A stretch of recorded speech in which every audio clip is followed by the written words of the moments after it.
pretty cool. You kind of chef-like, so you get to kind of create a recipe that you think is going to be tasty.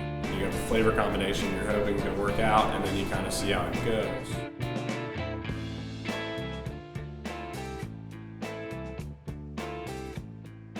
The reason I got interested in the craft beer industry and beer overall is because I started homebrewing. My wife, Michelle, and I went to University of North Carolina, Asheville, and while we were there, I worked at a brewery and I worked at a homebrew supply store.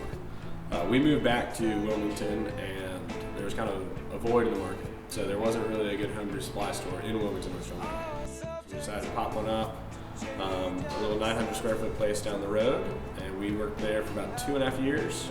And then after we did well, after about a year, we decided to expand. We definitely had to expand the homebrew shop, and we wanted to expand into a brewery.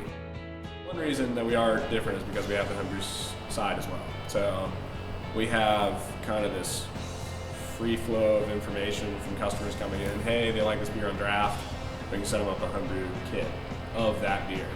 That's pretty cool, just having that kind of connection to the homebrewer still. Our brewery does a variety of beers all the time. We kind of get, we want to at least have one of every kind of flavor preference. The actual brewing process, where we actually cook the ingredients, is where we heat up our water, mix it with our grain, convert that starch into sugar, boil it with some hops.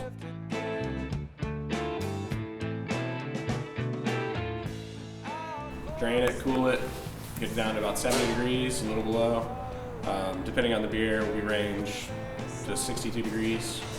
Add our yeast. The yeast actually does most of the work. So we're brewing like yeast food, so a really sugary, oxygen-rich environment.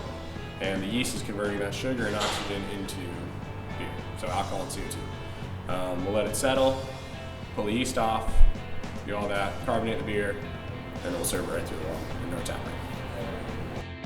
The cool thing about the craft beer industry is there are so many different beers out there, and there's so many different flavor profiles. Like we could do the exact same process with the exact same ingredients as another brewery in town, but because of our kettle size and because of our fermenter size and headspace and yeast pitching rates and oxygen rates, our beer would be different than our neighbor's beer, even though it's the same recipe. There's a lot of public information out there from other breweries on, oh, this process worked with this style of beer and this did it. And that's one of those nice parts of the brewing industry that's so transparent and people are willing to help each other. The brewing industry in the US and in Wilmington and North Carolina is growing tremendously.